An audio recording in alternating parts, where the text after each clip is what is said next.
भारत देश की परंपरा में हर कार्य नियम आधारित ही होता है, फिर चाहे वो शादी विवाह हो या फिर युद्ध का मैदान। अगर युद्ध की बात करें तो इसके लिए भी भारत में कई नियम बनाए गए हैं। विभिन्न श्लोकों में वर्णन मिलता है कि भारतीय योद्धा कभी भी निहत्थे या किसी अंग के कट जाने या फिर धनुष के टूट जाने आदि स्थितियों में शत्रु पर वार नहीं करते। लेकिन जब से भारत में विदेशियों जैसे तुर्क, अफगान आदि के आक्रमण हुए, तब उन्होंने यहाँ की सभी स्थिति व नियमों का मटिया मेल कर दिया।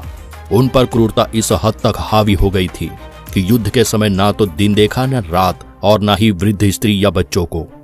जहां एक और वे अपनी धुन में सवार होकर भारतवासियों तथा उनकी संपत्तियों का हनन कर आगे बढ़ते गए, उधर दूसरी ओर कुछ भारतीय भी उनका साथ देते गए।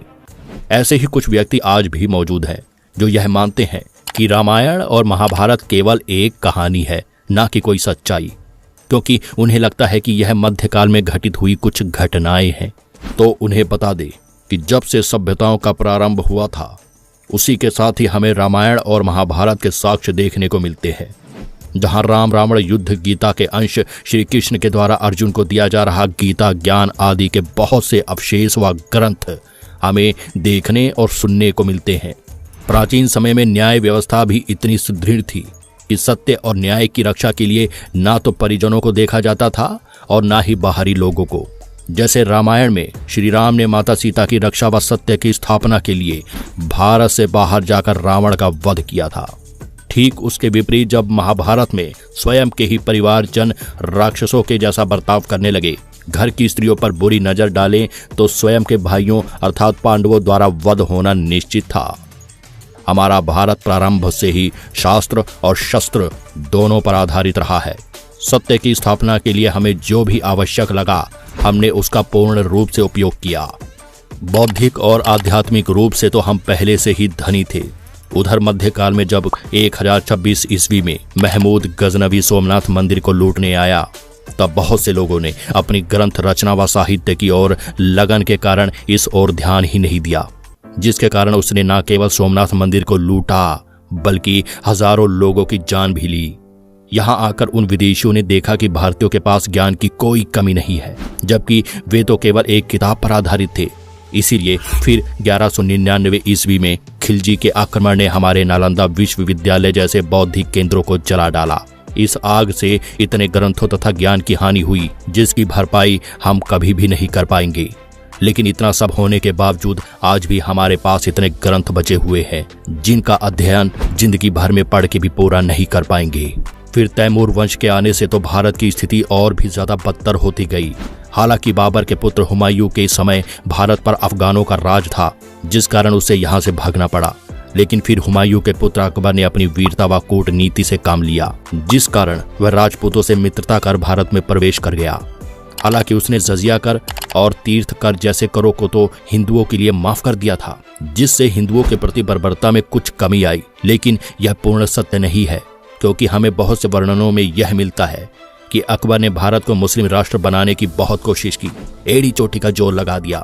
उसने यह नियम भी निकलवाया था कि सभी व्यक्ति दीने इलाही धर्म को स्वीकार कर लें, अन्यथा उनको बंदी बना दिया जाएगा। धन्य है वह भूमि जहां ऐसे वीरों ने जन्म लिया, जिन्होंने अकबर के इस आदेश को सुनकर खुद को बंदी बनाना स्वीकार किया, बजाय धर्म बदलने के।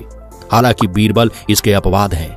अकबर के समकालीन ही तुलसीदास को माना जाता था, जो कि श्री राम के अनन्य भक्त हुआ करते थे। अकबर को जब इसके बारे में जानकारी मिली, तब उन्होंने तुलसीदास से कहा कि या तो वह अपने भगवान का कोई चमत्कार दिखाए जिससे उनके भक्त होने का प्रमाण मिले, अथवा जिंदगी भर के लिए कैद हो जाए, या फिर मुस्लिम धर्म स्वीकार कर ले। तब तुलसीदास ने अकबर को अपने राम भक्त होने का कोई भी प्रमाण दिखाना स्वीकार नहीं किया और वे जाकर जेल में कैद हो गए।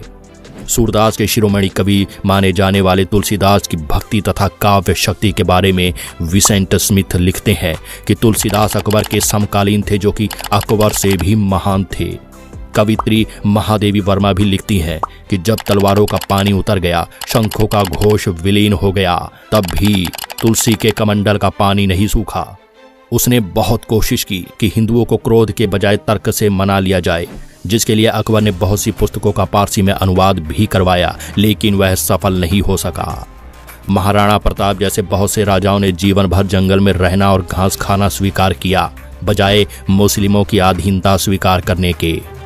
इस समय में बहुत से ऐसे हिंदू भी थे जो डर के कारण जंगलों में छिप गए थे और फिर वे जंगलों में ही निवास करने लगे। राजस्थान के जंगलों में आज भी आपको बहुत से ऐसे हिंदू देखने को मिल जाएंगे। ऐसे क्रूर मुस्लिमों ने हमारी स्त्रियों को भी नहीं छोड़ा। वे चाहते थे स्त्रियां उनके हरम में रहे। तब रानी दुर्गावती जैसी वीरांगनाओं ने इन कायरों को अपने स्वाभिमान से परिचित करवाया और हार का पता होने के बावजूद भी आखिरी सांस तक अकबर से युद्ध किया। अन्य कोई भी पुरुष उनके शरीर को स्पर्श न करे, इसीलिए उन्होंने स्वयं शूरा घोंपकर अपने प्राणों का त्याग भी कर डाला। इसके बाद फिर जहांगीर ने जहां काल साहित्य और संस्कृति को बढ़ावा दिया, वहीं उसने हिंदुओं का जबरन धर्मांतरण करना शुरू कर दिया। जहांगीर ने बहुत कोशिश की कि गुरु अर्जन देव मुस्लिम धर्म को स्वीकार कर ले, लेकिन उन्होंने ऐसा करने से मना कर दिया, जिसके पश्चात गुरु अर्जन देव को अंतिम समय तक बहुत सी कठिन यातनाओं का सामना करना पड़ा। अपने गुरु के कदम पर ही बहुत से शिष्य भी आगे बढ़ते गए और गुरु अर्जन देव के जैसे ही अन्य सभी लोगों ने मुस्लिम धर्म अपनाने से मना कर दिया था। इस प्रकार यह धर्म ज्योति आगे बढ़ती चली गई। यह वह समय था जब अधिकांश मुस्लिम शासक हिंदुओं के किलों पर कब्जा कर लेते, उनके मंदिरों को तोड़कर वहां मस्जिदों का निर्माण किया और हिंदुओं को गुलाम बनाकर बेच डाला। लेकिन उधर दूसरी ओर छत्रपति शिवाजी जैसे भारतीय राजा भी हुआ करते थे, जो मुस्लिम महिलाओं का अपनी बहन समान आदर करते, कुरान की प्रतियों का सम्मान करते। ना तो उन्होंने कोई मस्जिद तोड़ी और ना ही किसी को अपना गुलाम बनाया। यह है भारतीय संस्कृति। दोस्तों, जिस प्रकार हिटलर को उदार या दयालु कहना यहूदियों का अपमान होता है, उसी प्रकार अगर औरंगजेब को उदार कहा जाए तो यह हम भारतीयों का अपमान होगा। अपने दारा शिकोह जैसे भाई की हत्या करवाने वाले और संगीत साहित्य आदि कलाओं का गला घोंट देने वाला विश्वगुरु कैसे कहला सकता है? उसने अपनी कट्टर और रूढ़िवादी सोच को फतवाए आलमगीरी नाम की पुस्तक में बड़े ही अच्छे तरीके से संजोया है, जिसका उपयोग आज भी कट्टर सोच रखने वाले व्यक्ति तथा मुस्लिम धर्म के लोगों द्वारा किया जाता है। 45 लाख लोगों को मारने वाला तथा करोड़ों हिंदुओं को मुस्लिम धर्म में परिवर्तित करने वाला व्यक्ति कैसे उदार हो सकता है? उसने तो सबसे ज्यादा हिंदू राजाओं को मानस बदारी देकर उन्हें अपना गुलाम बनाया। बड़े पदों पर भर्ती के लिए वह विदेशी मुसलमानों को बुलाता। यह भी अन्य मुस्लिम राजाओं की तरह भारत की संपत्ति को तुर्क या मक्का मदीना भेजता रहा। इसकी क्रूरता तो इस हद तक बढ़ गई थी कि अगर कोई व्यक्ति हिंदू बनकर रहना चाहता है तो उसे जिंदा रहने के लिए कर देना पड़ता था, और इसके विपरीत यदि कोई व्यक्ति मुस्लिम या मुस्लिम धर्म को स्वीकार करता है तो उसे भत्ता दिया जाता था। औरंगजेब इतना कट्टर था कि वह हिंदुओं के सामने दो ही शर्तें रखता कि या तो वो मुस्लिम धर्म को स्वीकार कर ले, अन्यथा गर्दन कटवा ले। उसने सिखों के गुरु तेग बहादुर को कैद करके उन्हें मृत्यु या इस्लाम स्वीकार करने की शर्त रखी, जिसे उन्होंने नहीं माना, और इनकी मृत्यु के साथ ही 11 नवंबर 1675 को दिल्ली में उनके 3 शिष्यों सतीदास, मतिदास और दयादास ने भी अपने प्राण त्याग दिए। दिल्ली में बना यह मंदिर केवल सिखों का ही नहीं बल्कि पूरे देश का मंदिर है। आज जहां उन्हें केवल एक सिख धर्म गुरु के रूप में जाना जाता है, जबकि वे पूरे हिंदू धर्म के लिए एक चादर के रूप में थे, जिन्होंने संपूर्ण समाज के लिए अपना जीवन न्यौछावर कर दिया। व्यास जी लिखते हैं कि लोभ, काम, शत्रु आदि के होने पर हमें धर्म को नहीं छोड़ना चाहिए, क्योंकि धर्म नित्य जबकि शरीर अनित्य है। गुरु तेग बहादुर के जैसे अनेक गुरुओं तथा राजाओं के बलिदान का कारण ही हमें आज अपना हिंदू धर्म प्राप्त हुआ है। आगे गुरु गोविंद सिंह जी ने अंग्रेजों के आने के समय हिंदू धर्म का प्रचार प्रसार किया और अन्याय से लड़ने की प्रेरणा प्रदान की। वे अपनी पुस्तक चंडी चरित्र में भी वर्णन करते हैं कि मात्र शक्ति में इतनी ताकत होती है कि वह संसार के समस्त दुखों का सर्वनाश कर सकती है। इसमें समाज का हर व्यक्ति उनकी सहायता करता है, जो कि क्षत्रिय कहलाते हैं। क्षत्रिय अर्थात शत्रु का त्राण या नाश करने वाले व्यक्ति ही क्षत्रिय है। वो लिखते हैं कि हे शिवा, हे चंडी, मुझे वरदान दे कि मैं सदा आपके गुण गाऊं, बस एक निश्चय कर अपनी जीत करूं, और जब संसार में जाने का समय आए तो रणभूमि में लड़ता मरूं।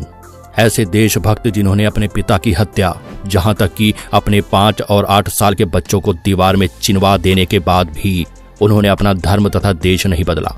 जब तक जिंदा रहे, भारत और भारतवासियों को नई राह दिखाते ही रहे। ऐसे ही वीरों के कारण ही आज हमारा देश मुस्लिमों के आक्रमण से बचता रहा। तो ऐसे में यह कहना बिल्कुल भी ठीक नहीं है कि मध्यकाल में देशवासियों ने कुछ नहीं किया। भले ही नया कुछ ना किया हो, पर अपने देश के अस्तित्व को बचाए रखना भी कम नहीं। दोस्तों, पहले आप भारत का सपोर्ट कर पाए या नहीं, लेकिन अभी आप सब्सक्राइब बटन दबाकर जरूर यह कर सकते हैं। अगर आप यह जानना चाहते हैं कि हमारी धरती विदेशी मुसलमानों से कैसे बची, तो कमेंट्स में जरूर बताइएगा। और यदि आपके कोई सवाल या सुझाव है तो हमें कमेंट्स में जरूर लिखें। Thanks for watching.